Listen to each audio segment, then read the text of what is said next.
बहुत बहुत स्वागत सर आपका। बातचीत का ये सिलसिला आगे बढ़े, लेकिन सबसे पहले आपसे, क्योंकि नवा छत्तीसगढ़ को नवा छत्तीसगढ़ बनाना है, तो इस विषय में आप क्या सोचते हैं? चूंकि हमारा छत्तीसगढ़, जैसे कि अभी और भी वक्ताओं ने बोला, छत्तीसगढ़िया, आप लोग भी बैठे हैं, छत्तीसगढ़िया सबले बढ़िया। तो छत्तीसगढ़ के जो वासी हैं, ये सिर्फ कहावत नहीं है, वाकई में छत्तीसगढ़ के जो लोग हैं उनके दिल में मार्मिकता है, उनके दिल में लोगों के लिए प्रेम है, और वो समझते हैं। आप किसी भी छत्तीसगढ़ वासी से उसे एड्रेस पूछेंगे तो आपको बोलेगा भैया मैं आपको घर तक छोड़ दे रहा हूं। ऐसा सा हृदय छत्तीसगढ़ है। तो मुझे लगता है मैं बड़ा ही सौभाग्यशाली हूं कि मेरी मातृभूमि है और मेरा नेरवा यहां गड़ा है। नेरवा का मतलब जो बच्चे की नाल होती है उसको नेरवा बोलते हैं। तो छत्तीसगढ़ इस भारत देश का सबसे समृद्ध और राज्य बने, यही हमारी छत्तीसगढ़ियों की विजन है और यही हमारी चाहत है जी। और मुझे लगता है विजन और ये जो चाहत है आपके जरूर पूरी होगी, क्योंकि कहते हैं कि अगर हम शिद्दत से किसी चीज को चाहें तो वो जरूर मिलती है, निश्चित रूप से। अच्छा, 1 साल के अंदर आपने बागेश्वर धाम जी और शंकराचार्य जी का प्रोग्राम कराया, आपको क्या लगता है कि उससे समाज में क्या प्रभाव पड़ा होगा? धर्मो रक्षित रक्षिता, और धर्म है तो सब कुछ है। भगवान ने वराह अवतार लेकर इस पृथ्वी को बाहर निकाला। धर्म, जहां तक प्रदीप मिश्रा और बागेश्वर धाम की कथा का बात है, प्रदीप मिश्रा जी की जो कथा थी उसका समाज में जबरदस्त असर हुआ। आज बच्चा स्कूल बाद में जा रहा है, पहले वो शिवालय जा रहा है। गृहिणी काम करने बाद में जा रही है, पहले वो शिवालय जा रही है। आदमी ऑफिस में काम करने बाद में जा रहा है, पहले वो शिवालय जा रहा है। लोग सनातनी, और उनका जो भाव था, सनातनी तो थे लेकिन जो भाव था उसको किसी ने जगाने का काम किया है, तो वह प्रदीप मिश्रा जी ने किया है और बागेश्वर धाम ने किया है। मुझे ऐसा लगता है पहले संत होंगे जिन्होंने खुले मंच से हिंदू राष्ट्र की बात की। हिंदू राष्ट्र की बात करने वाला संत, और उनके मंच से पहले संत होंगे जिनके मंच से 1000 परिवार ने घर वापसी की। हमारे हिंदू भाई जो भटक जाते हैं, तो ऐसे बागेश्वर धाम जी की कथा, प्रदीप मिश्रा जी की कथा कराने का यदि मुझे सौभाग्य मिला, जहां तक बात है रायपुर की, इस प्रदेश की, तो मुझसे पैसे में मुझे लगता है कि 1000 गुना ज्यादा पैसे वाले लोग यहां हैं। लेकिन पैसे की यदि कोई सदगति हो सकती है तो धर्म के माध्यम से हो सकती है, और भगवान ने मुझे बड़ा सौभाग्य दिया है कि मैं धर्म की, इस पैसे की सदगति कर रहा हूं इन धर्म के माध्यम से। धर्म के माध्यम से जी। अच्छा, क्योंकि आप बहुत धार्मिक काम भी करते हैं, तो मैं आपसे यही पूछने वाली हूँ कि आपको ये प्रेरणा कहाँ से मिलती है? क्योंकि बागेश्वर धाम में भी आपने बहुत सारे लोगों की मदद की है, इसके अलावा आपने बहुत सारे गरीबों का विवाह भी करवाया, ये कहाँ से मिलता है आपको मोटिवेशन? ये हमारे धर्म से मिलती है, ये हमारे शास्त्रों से मिलती है। हमारे शास्त्रों में जो बातें लिखी हैं उन बातों से मिलती है। चंदन है इस देश की माटी, तपोभूमि हर ग्राम है, हर बाला सीता की प्रतिमा, बच्चा बच्चा राम है। वैसे ही यह देश, हर व्यक्ति चाहता है कि वो अपने समाज के लिए, अपने परिवार के लिए, अपने बच्चों के लिए करे, लेकिन धर्म में यह सिखाते हैं कि हम दूसरों के लिए करें। हम हमारे ऐसे व्यक्ति के करें जिसको हम जानते नहीं, अंतिम व्यक्ति जिसको लाभ मिलना चाहिए। क्योंकि मुझे ऐसा लगता है अभी भी हमारे देश में 1% पैसा 99% लोगों के पास है, और 99% पैसा 1% लोगों के पास है। यह असमानता जो है कहीं ना कहीं उन लोगों को छोड़ देती है, विकास के पहियों में वो छूट जाते हैं, या वो लोग छूट जाते हैं जो अपने बच्चों के लिए शिक्षा चाहते हैं, अपने परिवार के लिए अच्छा स्वास्थ्य चाहते हैं। कई लोग ऐसे हैं जिनकी परिस्थिति ऐसी है कि जो अपने पिता को मरते हुए देख रहे हैं लेकिन इलाज नहीं करा पा रहे हैं, अपनी माता को तड़पते हुए देख रहे हैं लेकिन उनका इलाज नहीं करा पा रहे हैं। भारतवर्ष में जितने भी पैसे वाले धनाढ्य लोग हैं, मैं उनसे एक ही निवेदन करूंगा कि भारत के इतिहास में यदि किसी को पूजा गया है तो महान संतों को पूजा गया है, रविदास जी को पूजा गया है, कबीर दास जी को पूजा गया है, गुरु घासीदास जी को पूजा गया है, गौतम बुद्ध जी को पूजा गया है, या उनको याद किया जाता है।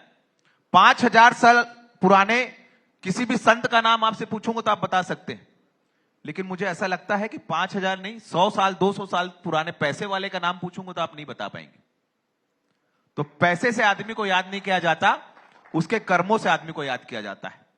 तो सत्कर्म जरूरी है, धर्म का कर्म जरूरी है और परोपकार जरूरी है।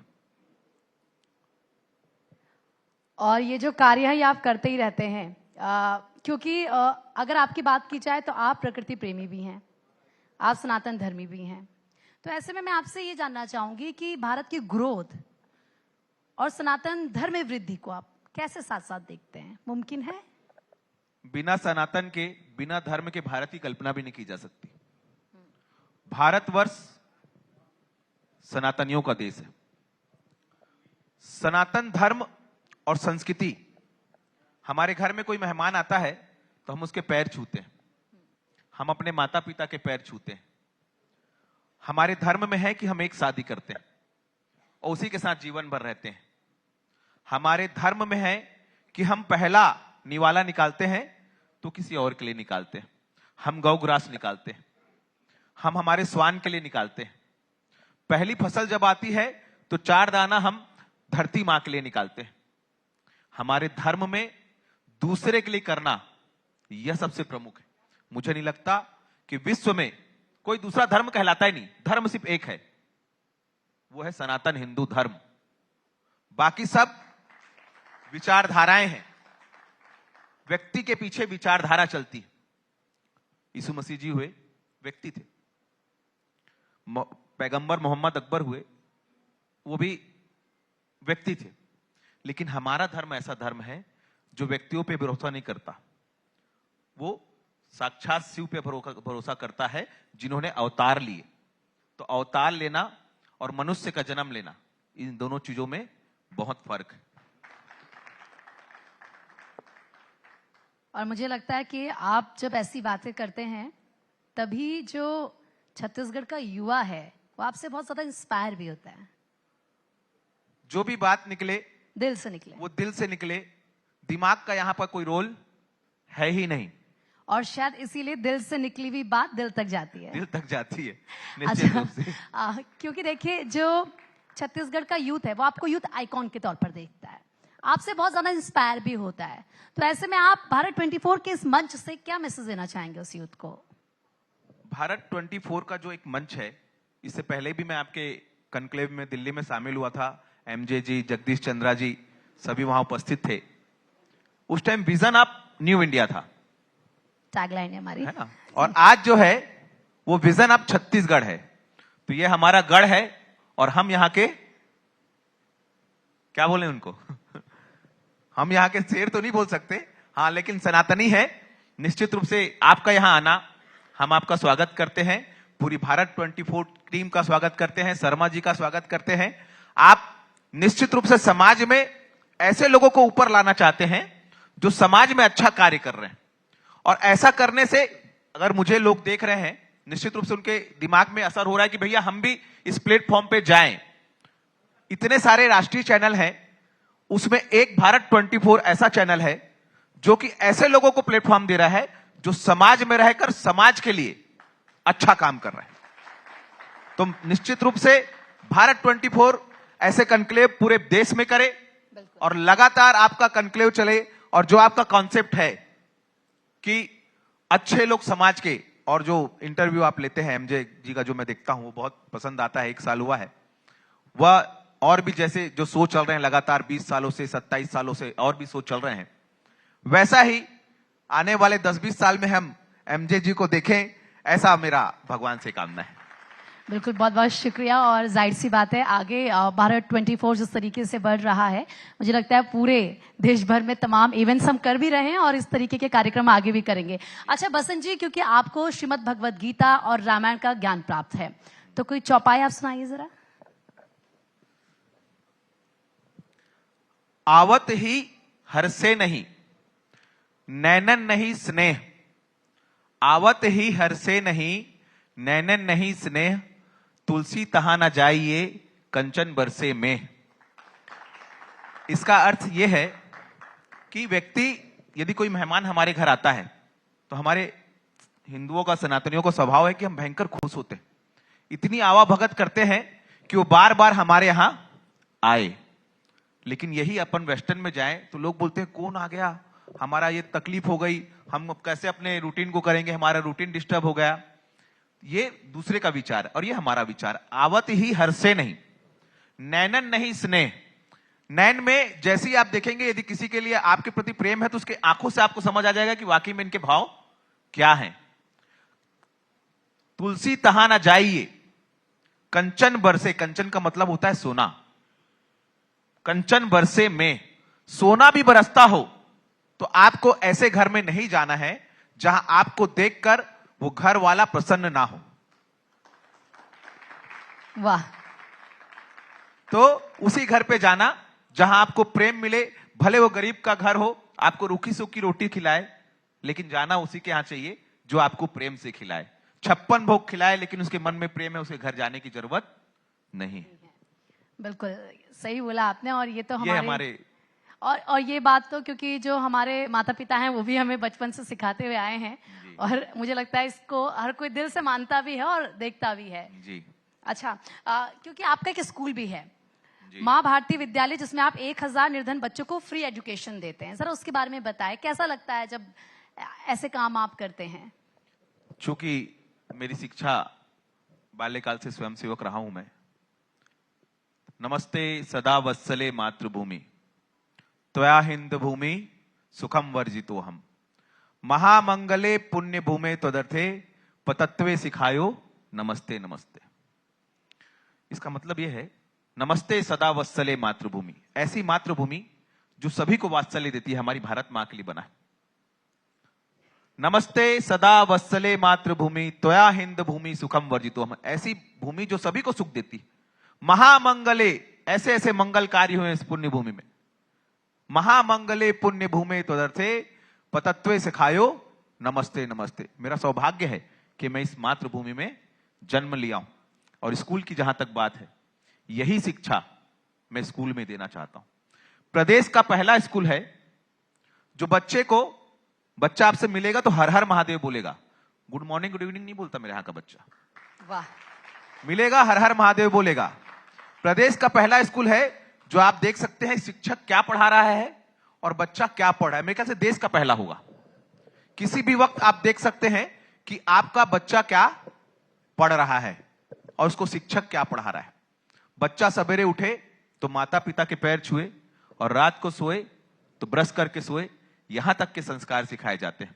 कई बच्चे ऐसे हैं जिनके माता पिता नहीं है, कई बच्चे ऐसे हैं जिनकी कोई भी परिस्थिति नहीं कि वो पढ़ पाए, लेकिन हमारी कोशिश ऐसी ही है, रिक्शा वाले, ठेले वाले, सब्जी वाले, ऐसे बच्चे। शिक्षा व्यवसाय नहीं, शिक्षा सेवा है और शिक्षा राष्ट्र निर्माण है।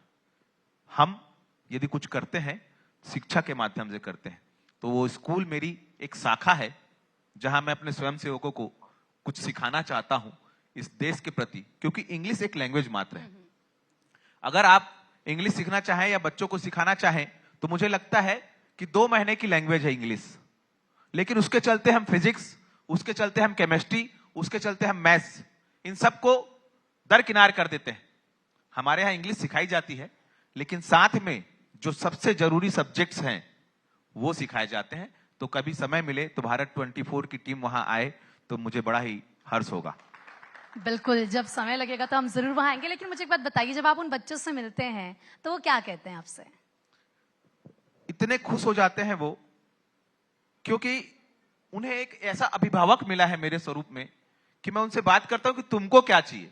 ये स्कूल मेरी नहीं है, ये स्कूल तुम्हारी है, और तुम जो बताओगे बच्चे जो बताएंगे वही स्कूल में होगा। तो मुझे लगता है कि बच्चों को लगता है कि वाकई में ये हमारा साला परिवार है और हम इस परिवार के सदस्य हैं। और इससे बड़ी बात तो कुछ हो ही नहीं सकती कि अगर बच्चों को ये लगे स्कूल हमारा है, ये हमारा परिवार है, तो जहां से उनको शिक्षा मिलेगी वैसे राष्ट्र निर्माण होगा। बहुत अच्छी ये बात है और हम आपको शुभकामनाएं देंगे कि आगे आप जो काम कर रहे हैं उसमें आपको और ज्यादा उन्नति मिले, प्रगति मिले। बहुत बहुत शुक्रिया। हर हर महादेव। हर हर महादेव।